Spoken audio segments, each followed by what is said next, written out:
हैं? लाला है। क्यों मैया, आपका भगवान से क्या रिश्ता है? हैं? क्या?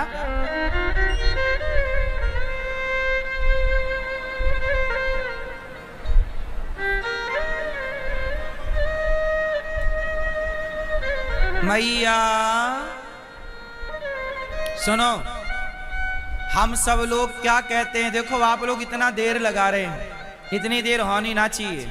आप सब स्पष्ट कहते हो, आप सब गाते हो, माते पिता तुम मेरे, शरण गहूँ मैं किसकी, स्वामी शरण पढ़ूं मैं किसकी, तुम बिन और ना दूजा, प्रभु बिन और न दूजा, आस करूं मैं किसकी। ओम जय जगदीश हरे। सच बताएं, भगवान से हमारा यही संबंध है। राधा हमारी माता है, कृष्ण हमारे पिता हैं, सीता हमारी माता है और राम हमारे, लक्ष्मी हमारी माता है और नारायण हमारे, भगवान हमारे। त्वमेव माता च पिता त्वमेव माता, रामो मत पिता राम चंद्र, स्वामी रामो मत सखा राम चंद्र। भगवान हमारे माई बाप हैं। कितने लोग सहमत हैं हमारी इस बात से? क्यों मैया, क्या लगे आपके भगवान? माता राधा हमारी माँ है, माँ के भाव से भजो। और हम ये नहीं कहते कि आप माँ के भाव से भजो, आपका अपना भी कोई भाव है, आप उस भाव से भज सकते हैं, स्वतंत्र हैं जो आपका भाव, लेकिन एक मूल भाव माँ बाप का ही हो। एक माँ बाप, प्रभु से ये कहो, प्रभु आपके सिवा हमारा कोई नहीं। कृष्ण आप हमारे पिता हैं, हम आपके बच्चे हैं, आपके सिवा हमारा। सच बताऊं, ये दास अनिरुद्ध, मैं अपने आप को भगवान का पुत्र ही मान के कार्य करता हूं। प्रभु नाथ सकल संपदा तुम्हारी, मैं सेवक समेत सुत नारी, सब आपका है। भगवान हमारे पिता हैं, श्री राधा रानी हमारी माँ है। वो हमें माँ की तरह लाड़ लड़ाती हैं, माँ बनकर प्यार करती हैं। बात सही है? तो भगवान से एक संबंध हो, रिश्ता हो मजबूत सा।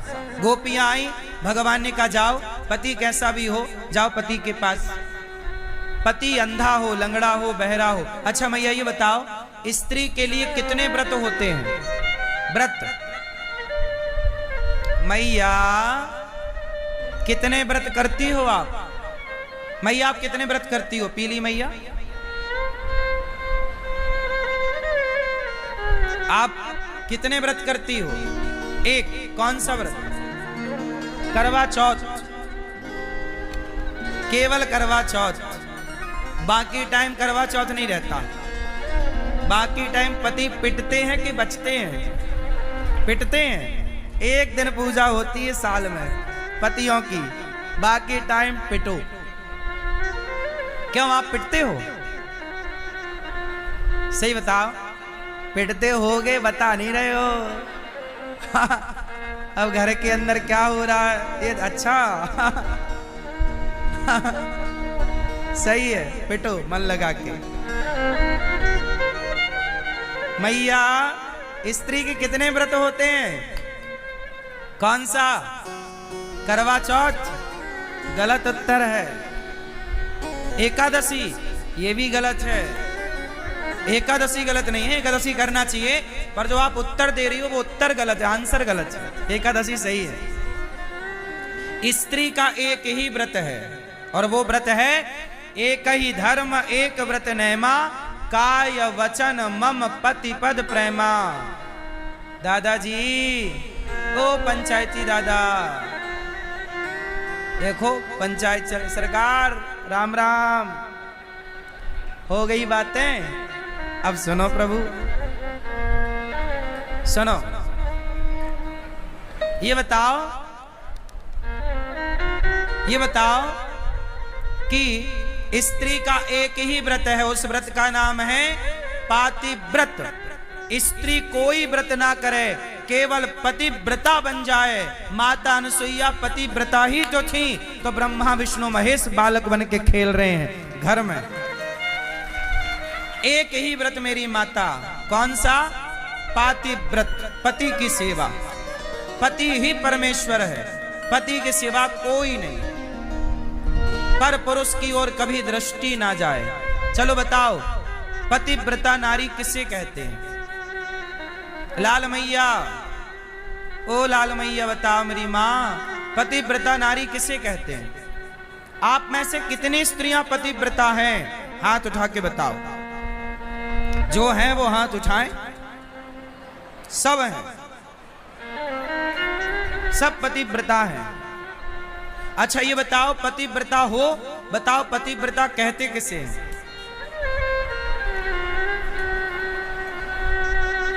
बताओ मेरी माँ। मैया क्या बोलती तू? स्त्री को पतिव्रता कहते हैं। पतिव्रता किसे? जो अपने पति के सिवा, ध्यान से सुनना, जो अपने पति के सिवा कभी पर पुरुष को गलत भाव से ना देखे।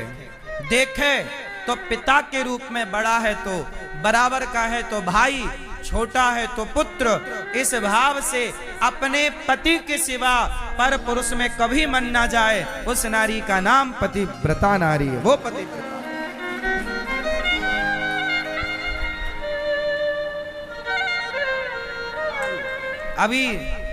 अभी पुरुषों को भी बताएंगे, गम खाओ। मैया अभी इनसे भी पूछेंगे कि पत्नी व्रता किसे कहते हैं। अभी पहले आपका हो जाए, फिर इन्हीं पे आते हैं। हमारे गुरुजी को बड़ी चिंता है माताओं की कि पुरुषों को भी थोड़ा बताओ।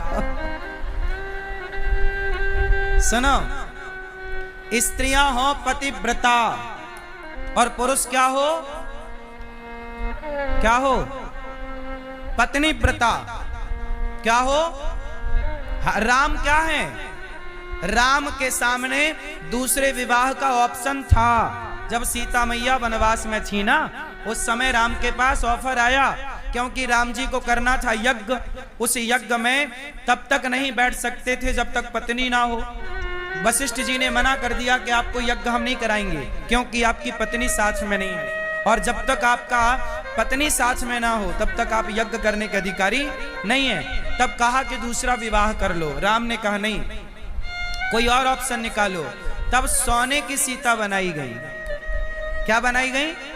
सोने की सीता बनाकर राम के बगल में बिठाया गया और राजसु यज्ञ पूरा हुआ। लेकिन राम जी ने सीता माता के सिवा सपने में भी पराई स्त्री का चिंतन नहीं किया। ये पत्नी व्रता है, राम मर्यादा पुरुषोत्तम।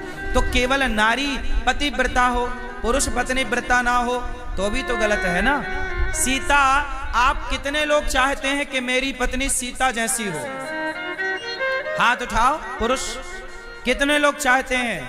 तो सुनो, सीता जैसी पत्नी चाहिए तो सीता राम को मिलती है, रावण को नहीं मिलती। आपको भी राम बनना पड़ेगा। पत्नी व्रता। क्यों? आप पत्नी व्रता हो, सही, पर आप पत्नी के सिवा और किसी को तो नहीं देखते।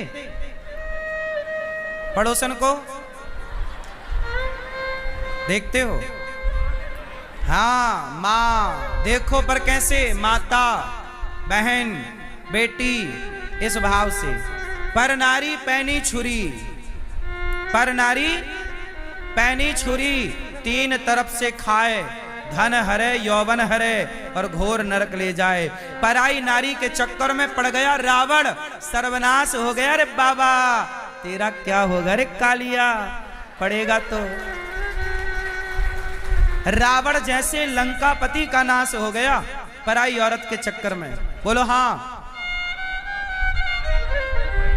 इसलिए सपने में भी पर नारी का चिंतन ना हो, सपने में भी पराई स्त्री का चिंतन ना हो, और मैया सपने में भी पराय पुरुष का चिंतन ना हो। अब मैं आपको बताता हूं पातिव्रत की महिमा। पद्म पुराण में कथा आती है पातिव्रत महिमा की। कहो तो सुनाओ।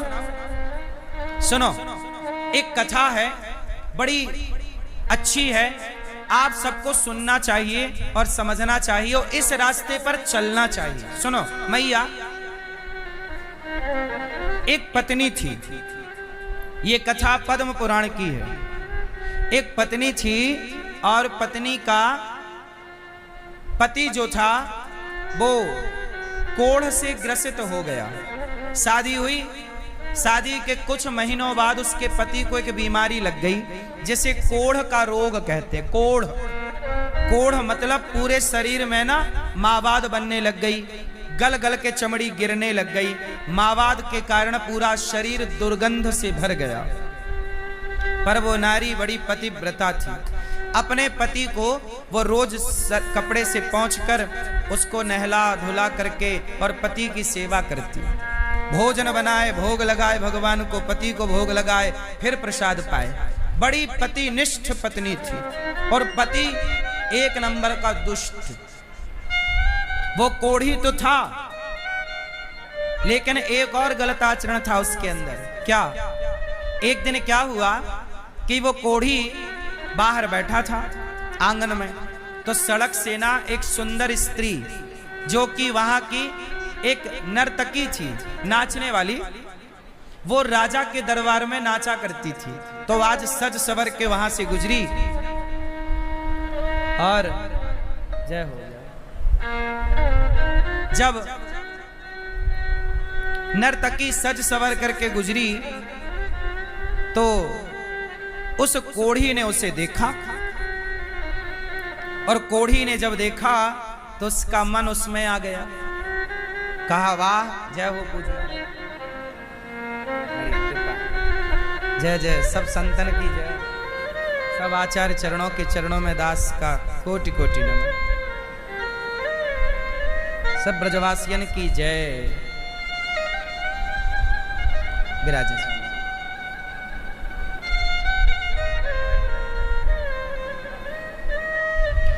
अब क्या हुआ? जय हो जय।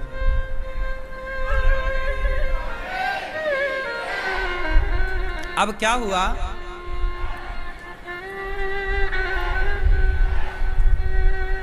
कि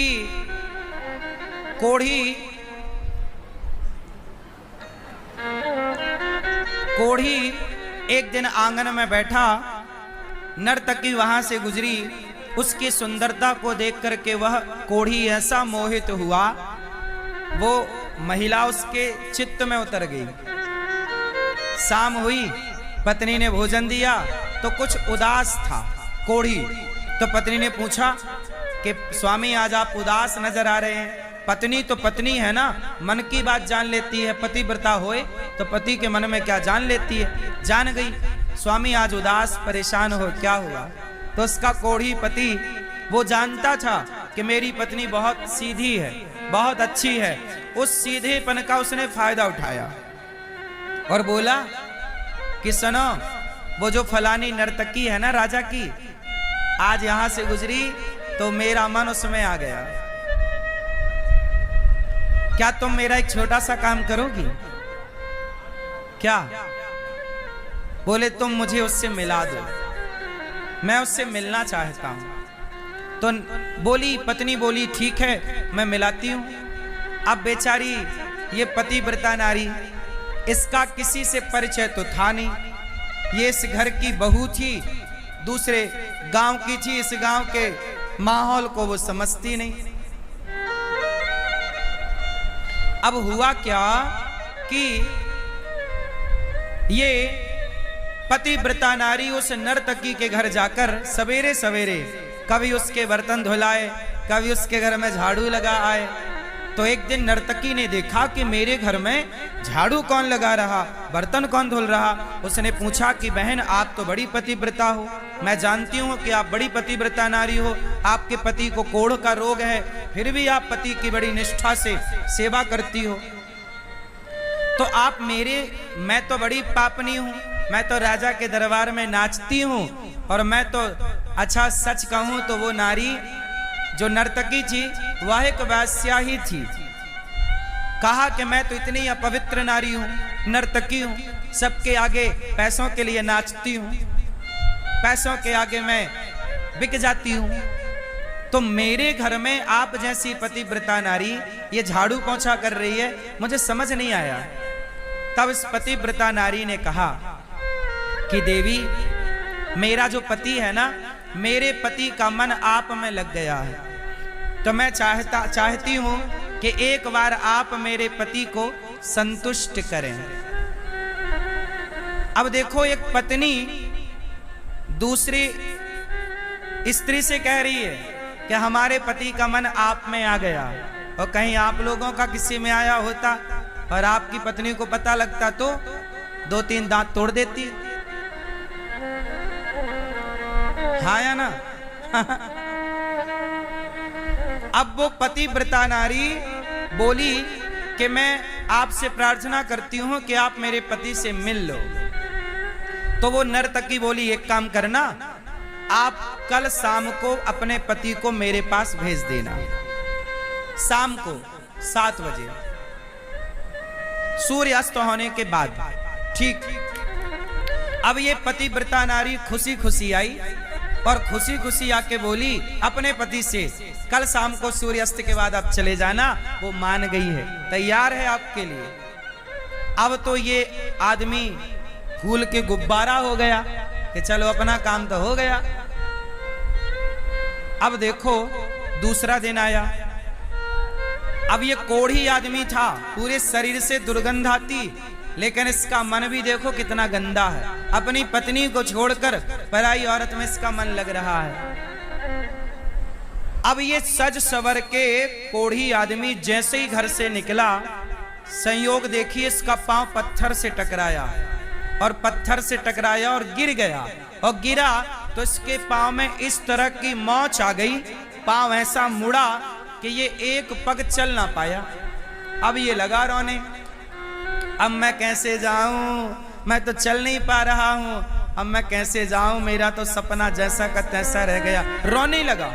तो पत्नी बोली, आप रोइए मत, मैं आपको लेकर चलती हूं। पर पत्नी पकड़ कर चले तो भी उसका बैलेंस ना बने, एक पांव भी उसका जमे ना, ऐसा गिरा कि दोनों पांव में मोच आ गई। एक में आई होती तो चलो, ये ईश्वर की देखिए मर्जी देखो, मतलब भगवान भी चाहते हैं कि तू पराई औरत के चक्कर में ना पड़, पर होना कुछ और था। जब वो रोया कि मैं तो एक पग नहीं चल पा रहा हूं, तो पत्नी बोली, स्वामी आप चिंता ना करो, ऐसा है कि आप मेरे कंधे पर बैठ जाओ। अब सोचिए, एक पत्नी अपने पति को कंधे पर बिठाई और पराई औरत के पास ले जा रही है, क्योंकि पति का मन है। नर्तकी के पास ले जा रही है क्योंकि पति का मन है। चली, पर पत्नी को लगा मैं गांव के भीतर से जाऊंगी तो सारा गांव पूछेगा कि पति को कंधे में बिठा के कहां ले जा रही हो। तो वह जंगल के रास्ते से चली। कौन से रास्ते? जंगल के रास्ते चली। और जब जंगल के रास्ते चली तो वहां पर रास्ते में गुरुजी मांडव्य ऋषि का आश्रम था। कौन से ऋषि का? आज भी मध्य प्रदेश में नर्मदा के किनारे मांडव स्थान है, मालवा क्षेत्र में, वो उन्हीं संत के नाम से, मांडव ऋषि के नाम से वो स्थान है। वो घटना वहीं की है, नर्मदा तट की। अब वो पत्नी चली अपने पति को कंधे पर बिठाए। अच्छा, भागवत जी में भी ये छोटी सी कथा मांडव ऋषि की कि कुछ चोरों ने, जब विदुर जी का प्रसंग आता है कि विदुर जी यमराज बने, तो विदुर जी को श्राप मिला था पिछले जन्म में। यमराज को श्राप मिला था कि जाओ, आपको न्याय करना नहीं आता, क्योंकि मांडव ऋषि थे। उनके साथ एक घटना घट गई। जंगल में तपस्या कर रहे थे, एक राजा का धन चोरों ने चुराया। एक राजा का धन चोरों ने चुराया और चोर भागे। चोरों के पीछे सिपाही पड़ गए। सिपाहियों ने चोरों को बस पकड़ ही लिया तो चोर डर के मारे मांडव ऋषि के आश्रम में सारा चुराया हुआ धन फेंक दिया और जंगल में जाके छिप गए चोर। सिपाहियों ने सारा धन संत के आश्रम से बरामद किया तो सिपाहियों को लगा कि ये साधु चोर है, तो मांडव ऋषि को सूल पर चढ़ा दिया। सूल जानते हैं, एक होती है सूली फांसी, एक सूल कांटे की तरह पहना, जमीन पे गाड़ा और बाबा जी को बिठा दिया। अच्छा, बाबा जी की समाधि लगी, बार बार सेना चिल्लाए कि चोर है, पर बाबा जी की समाधि इतनी पक्की, असली साधु समाधि खुली नहीं, तो बाबा जी को बिठा दिया सूल के ऊपर। सूल नीचे से चुभता हुआ बाबा जी के सिर से निकल गया, पर बाबा इतने पक्के कि ना बाबा मरे, ना बाबा को कष्ट हुआ, ना बाबा की समाधि खुली, और मांडव ऋषि सूल पर लटके रहे। अब आगे सुनो कि जब मांडव ऋषि सूल पर लटके, उसी समय ये स्त्री पति को कंधे पर बिठा कर गई। रात हो रही थी, मांडव ऋषि सूल पर लटके। तभी क्या हुआ कि पत्नी जब गई तो इसके पति का सिर बाबा जी के पांव से टकरा गया। मांडव ऋषि के चरण, पति कंधा में बैठा तो पति ऊंचा हो गया ना, लंबाई बढ़ गई, 7-8 फीट हो गया, तो बाबा जी के पांव से पति का कोढ़ी का सिर टकराया तो बाबा जी की समाधि खुल गई। बाबा जी की समाधि खुली तो बाबा जी ने श्राप दे दिया कि जिसने मेरी तपस्या भंग की, सूर्य उदय होते ही वो मर जाए। अब लो भैया, वो कोढ़ी तो वैश्या को भूल गया, रोने लग गया, मैं तो गया, बाबा जी ने श्राप दे दिया। अब तो लगा रोने। तब उसकी पत्नी ने कहा, सुनिएगा, पत्नी ने कहा पति से, प्रभु आप रोइए मत, बाबा जी ने कहा है कि सूर्य उदय होते ही आपकी मृत्यु होगी। उस पतिव्रता नारी ने कहा कि हे सूर्य, यदि मैं पतिव्रता हूं तो जब तक मैं आज्ञा ना करूं आप उदय मत होना। लो भैया, कई दिन बीत गए, अर्थात कई रात बीत गई, कई घंटे बीत गए, हाहाकार मच गया प्रकृति में कि सूर्य भगवान का पता नहीं कहां चले गए। अब बाबा जी की समाधि खुल चुकी थी। बाबा जी ने देखा कि मैं सूल पर लटका हूं, यमराज को बुलाया, यमराज जी यहां आओ, ये बताओ कि मैंने ये सूल पर मुझे क्यों लटकाया गया, मैंने कौन सा पाप किया। तब यमराज जी ने कहा कि जब आप 4 साल के बच्चे थे, लगभग 4 साल के, तब आपने एक तितली को, एक छोटे से कीड़ा को कांटा चुभा दिया था। वो कांटा चुभाया था, इसके कारण आपको सूल पर बैठना पड़ा, लटकना पड़ा। तब मांडव ऋषि ने यमराज पर क्रोध होकर के कहा, यमराज तुमको न्याय करना नहीं आता। अरे जब मैंने उस जानवर को, जीव को मारा, तब मैं बालक था, 4 साल का बच्चा, 3 साल का बच्चा अबोध होता है, उसे नहीं पता कि पाप क्या और पुण्य क्या। जाओ, मैं आपको श्राप देता हूं कि आपको भी इस धरती में आना पड़ेगा और धरती में रह के फिर बच के दिखाओ कि पाप से कैसे बचोगे। मांडव ऋषि के श्राप के कारण यमराज को विदुर जी बन के आना पड़ा। यमराज जी को क्या बन के आना पड़ा? विदुर जी। विदुर जी साक्षात यमराज के अवतार हैं। दूसरा, मांडव ऋषि ने कहा कि आज के बाद संशोधन किया जाए यमराज के कानून में। क्यों? बोले 5 साल के बच्चे से कोई भी अपराध हो, वो अपराध बच्चे का नहीं, उसके माँ बाप का माना जाएगा। इसलिए छोटे छोटे बच्चे चींटियों को मारते रहते हैं, कीड़ा मकोड़ा मिल जाए तो मारते रहते हैं।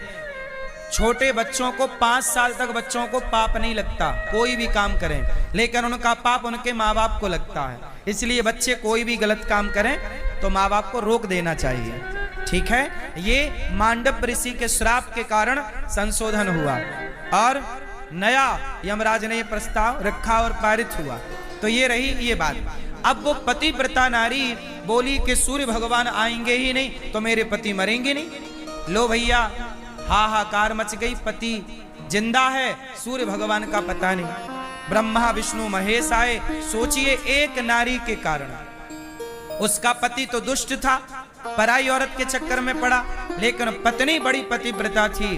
उसने, भगवान आए, ब्रह्मा विष्णु महेश आए, कोई समाधान नहीं निकला। तब माता अनसुईया जी आई और माता अनसुईया ने कहा कि बहन, तू सूर्य भगवान को आने दे, मैं तेरे पति को जीवन दान दूंगी। जैसे ही पहली किरण पड़ी, मांडव ऋषि के श्राप से उसके पति की मृत्यु हो गई। अनसुईया माँ ने कहा कि मैं सच्ची पतिव्रता हूं, तो इसका मरा हुआ पति जीवित हो जाए। अनसुईया माँ ने कहा, वो जीवित भी हुआ, कोढ़ का रोग था, सुंदर भी हो गया, और उसके मन में जो मलिनता थी पराई स्त्री के लिए वो समाप्त हो गई, और दोनों विमान पर बैठ के भगवत धाम चले गए पति पत्नी। ये छोटी सी कथा ये सिखाती है कि चलो, माना कि पुरुष गलत है, गलत होना नहीं चाहिए, पुरुष को भी गलत नहीं होना चाहिए, मर्यादा में रहो। माना कि पुरुष गलत है, फिर भी स्त्री यदि पतिव्रता है तो अपना लोक परलोक संवार सकती है। स्त्री के लिए कोई पूजा पाठ नहीं, केवल पति की सेवा ही पूजा है, पाठ है, जप है, तप है। माता अनसुईया इसका उदाहरण है, माता सीता इसका उदाहरण है। और तो छोड़ो, मेघनाथ की पत्नी भी बड़ी पतिव्रता थी। ठीक है।